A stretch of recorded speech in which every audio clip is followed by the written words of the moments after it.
Ultrakill. Okay, this game seems cool. Let's see what the reviews are like.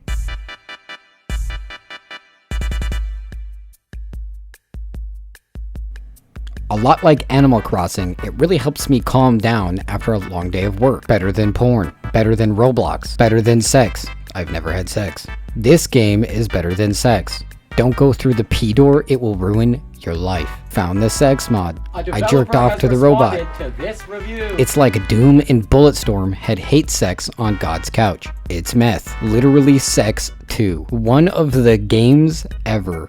Kinda reminds me of Sex with my several wives. Sex 2 came out and its scientific name is Ultrakill. Me having sex? Wow, this is just like Ultrakill. 0 out of 10. Made sex no longer enjoyable. They finally added the sex update. This game is better than sex. This is what sex wants to be. Ultrakill is like sex, but better. Ultrakill made me gay.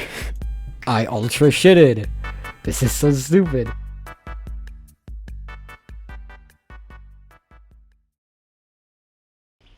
And now for something completely different.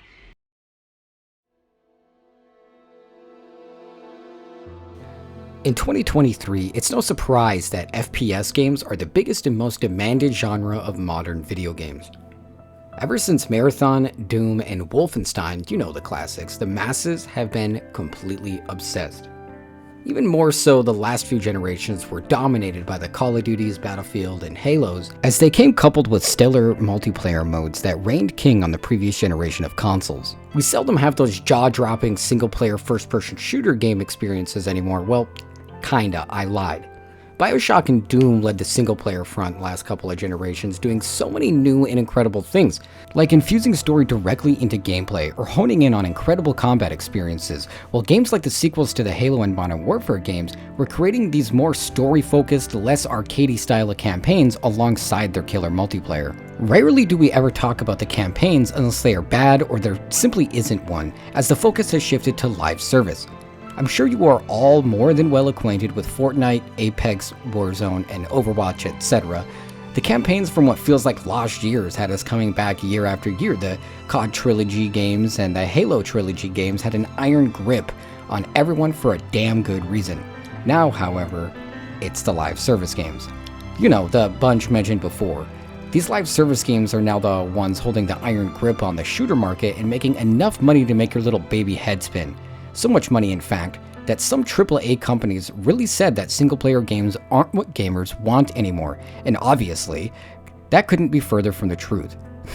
Fucking EA, am I right? Speaking of EA, they own a studio named Respawn, the creators of Apex and a game called Titanfall 2 that you may have heard of. One of the tightest and most focused single-player FPS campaigns in existence.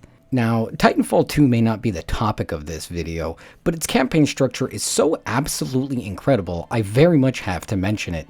The way tidbits of new gameplay mechanics are introduced, then yanked away to not exhaust the player, is nearly perfect in its execution. Every mission delivers a fresh and new experience between new weapons, set pieces, little gadgery-doos, all while delivering a surprisingly great, even if short, self-contained story.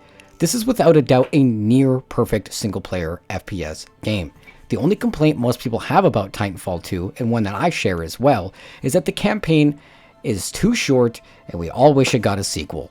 So what the hell does Titanfall 2's campaign have to do with this video?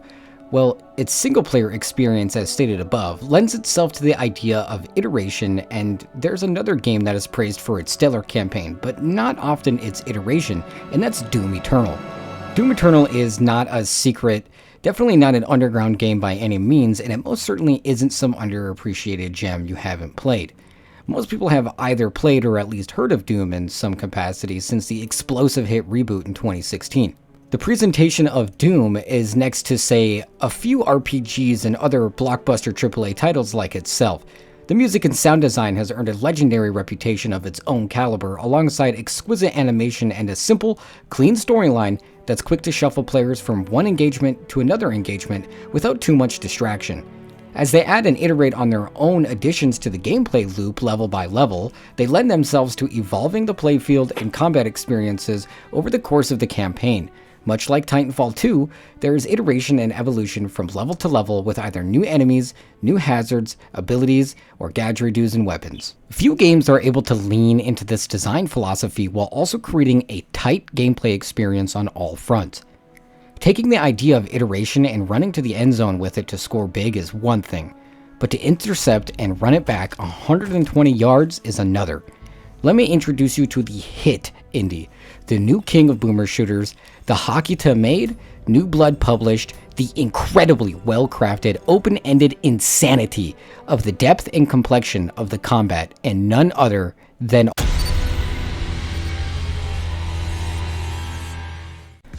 Ultrakill is a game built upon carefully crafted encounters that drip-feed information about the game's mechanics and how the player interacts with said mechanics in such a classic and perfect way. So let's start from the beginning. In Ultrakill, you are told that mankind is dead, blood is fuel, hell is full.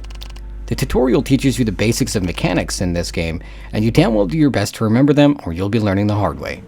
After this, it drops you into the game's first level. You find a weapon on a podium, your tried and true revolver, one of the many tools of destruction Ultrakill offers the player. The title card hits, you know the one from earlier, clear some rooms, and the game will tell you that if timed right, pressing the melee button will parry bullets and return them back to sender. This is just one of the many, and I mean many, layers the game will start to pile on. Progress a little more and you will finish your first level. The revolver's point-and-click gameplay gets boring quickly, so they are hastily throwing you into the fray, but don't worry, these pieces are all part of a bigger puzzle.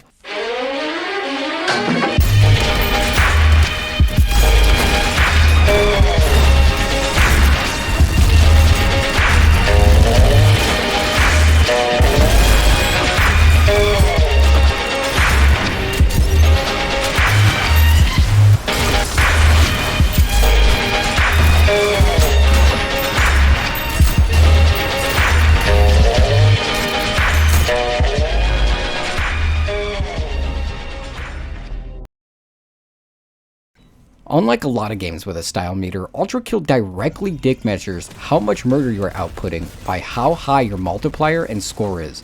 Style isn't the only measurement in the game though. Time and kills are counted as well. When you receive an S in time, kills, and style, you will receive a P rank on a mission. But the completionism goes way beyond that. There are 5 secrets and even challenges in every mission. Some require you to do some goofy stuff like literally shitposting tier stuff, while others want you to find secret locations or not touch water or kill a single enemy for an entire level. Yeah, I like to solve the puzzle. All right, go ahead. Yep. That's it, yeah. Trust me when I say these are all cool and interesting things that will whiplash you back to the good old days of secrets being something you interact with, not just Google so you can max out your staff in Origins. When you finish a mission, the game will tell you your style, your time, if you killed all the enemies, if you ever took damage, and then give you ranks accordingly. This all happens while falling down the end of level tunnels, seamlessly transitioning the player from level to level, so you're never taken out of this intense experience. Upon reaching the next level, or should I say at the start of every level, there is a room with a shop and also a Pokédex style catalog for all the bad guys you come across. You can purchase different variants for all the weapons in the game, with each variant allowing the player to approach combat in a new and unique way every time. Sometimes a variant can completely change the way a weapon behaves, while some have really useful tools attached to them that allow incredible player expression. All of this was clearly taken into serious consideration with some really meaningful design choices by the developers. For a single-player game, the difficulty and balancing still sits firmly in the driver's seat, or at very least the passenger seat, without compromising fun, and the thing is, not one tool feels more potent than the other in the hands of a competent player, all due to the hands of a competent developer. Even in a vacuum, most tools fit a certain role, but can still be used and even excel in a variety of situations, just as long as you care to get a little creative. Take the shotgun for example, which is introduced in the second level. You come across a wall through natural progression of said level that, if you have played any video game before, I'm sure you realize it seems destructible, but you don't have the tools to do so. After a tiny bit of backtracking, a deviating path presents itself to the player. You fight a boss, get the shotgun, and then the alt fire of the shotgun lets you destroy the wall. Taking this knowledge, you can actively apply it on the fly in many scenarios in the future, and the culmination of these small moments of discovery and mastery of weapons and levels in the game are just teeny tiny parts that build up to giving Ultrakill its absolutely batshit insane gameplay and damn near legendary status. Which, if you don't believe me, I actually dare you to find a single negative review that isn't just a clear shitpost by someone who loves the game. Ultrakill is rated the 25th best game on all of Steam, and that's because it damn well earned it through almost mesmerizing ways of layering systems that practically beg the player to start pulling back at them, revealing a game previously never thought possible. So how about those variants I mentioned before? Variants are one of the many layers this game has to offer of this grossly deep combat. The revolver's second alt fire, the marksman, fires, instead of a piercing heavy shot, it fires coins in the air? Coins, like coins. Yeah, those coins. This is probably one of the most fun weapons I have used in a video game, period. The layers that this weapon alone adds will be studied for years to come by future game designers. It's so elegantly woven into this game's combat and movement, between the priority system of where the coins will go, how the shots will bounce, the fact any hit scan weapon can hit the coin, and the fact that even enemy attacks can hit the coin makes this easily my favorite weapon in the game. No, favorite weapon of all time in any game ever. So, if you couple how each variant interacts with other variants of other weapons and also all their base fire modes, you can almost never figure it all out on your own, which is pretty fine. Ultrakill is a game to be experienced at the highest speeds, blood filling the screen and the score meter gilded with the Ultrakill rank as you fumble over yourself. The variants all add a unique spin on the moment-to-moment combat in the game, as learning to not get hit from room to room, how to deal, how to heal, and how to cope with every enemy on their own and how they interact in other groups of some enemies, all while learning how they interact with you and your variant on your weapon. In Ultrakill, you can fight the same room 5 times in a row and fight them differently every single time, or the same. It's really up to you. If you want to do a run where your revolver is your go-to weapon and you want to flex out with coins, do it. You learned a neat trick with the shotgun's primary fire? Well, now you have a new favorite weapon for the next week. With static enemy spawns for every level in the game, you can learn to push this game's combat to its absolute limit. Speedrunning in this game, even when you aren't mad fast, feels so good. I say speedrunning, but I really mean earning those P ranks, because after those P ranks, you can head to face on more difficult bosses and encounters. I won't be spoiling that here because that's part of the magic of the game, and really don't want to take that away from you. Earning P ranks is not easy, and the payoff of seeing what is behind the P door feels too damn good. So there are main levels which can be replayed and explored for secrets, secret bosses, and encounters. So what other content is in Ultrakill? Well, the game is still in early access and has been for a while. Many games enter that early access period where they only drip feed small minutia-sized bits of content, and it takes 6 to 10 years to hit version 1.0, but not Ultrakill. A few times a year, we get updates that may not be the biggest of early access games, but they always deliver on the desire to cure the player's boredom if they are looking to return. But the game does have a few other tricks up its sleeve other than secret levels and fun little Easter eggs. Let me introduce you to the cyber grind.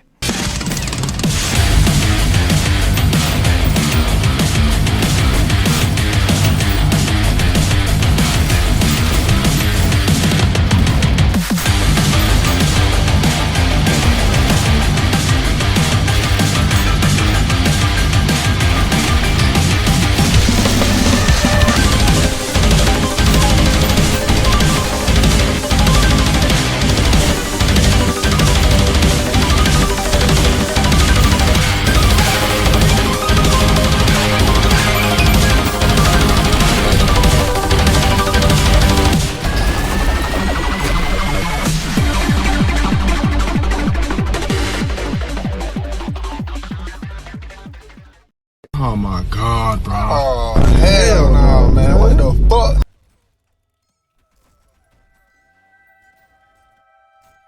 The cyber grind is a super simple mode. You kill enemies on a platform in the sky that changes its layout and topography every time you clear a wave. It gets harder every wave you clear, last as long as you can, and get as much score as possible. I'm gonna be real with you all here. I have never beat the cyber grind. It's simply far too hard for me on the difficulty I like to play on. Any video of somebody fucking around on the cyber grind is usually enough to entice a player to go and find out themselves, and find out they will. Okay, so yeah, Ultrakill is hard, but Ultrakill at its core is designed to be a challenging experience, one that pushes the player to explore options on their own without the hand-holding of modern-day games, and that really shines on the higher difficulties. You are going to die a lot in this game. Hell, the game even laughs at you when you die because it knows you're going to die a lot, but that's okay because it's rewarded by encounter knowledge and replayability, with a large part of the game being mastery of content and the system's mechanics, provided the player cares to make the conscious choice to learn and improve. There is no plateauing in skill here. You are your own roadblock. That's the type of game Ultrakill is, tapping into those character-driven action games like Bayonetta and DMC, but with some absurd depth because everything has to be aimed and timed precisely to get those trick shots and P ranks, to beat those hard bosses, and to achieve those high waves in the cyber grind. With so many games moving to the live service and ripping you off in early access with jank garbage that it wants to shove down your throat and the money it wants to rip out of your wallet through microtransactions and battle passes and blah blah blah, listen, you know the deal, I know the deal. Ultrakill is a shining beacon, our guiding moonlight, if you will, of game design and consumer practices. It's cheap, you should go get it. Every update is meaningful, every addition and extra shine of polish matters and makes this game one step closer to being a damn near perfect title. Being the best single-player FPS game on the market in the gameplay department isn't easy, especially with competition like Titanfall 2 and Doom Eternal. And often you'll find yourself wondering how the hell they did it all, but most importantly, you'll find you are enjoying yourself playing a single-player FPS game again. Go play Ultrakill now, it's good, and it definitely deserves your money. This has been the best single-player FPS game you have yet to play.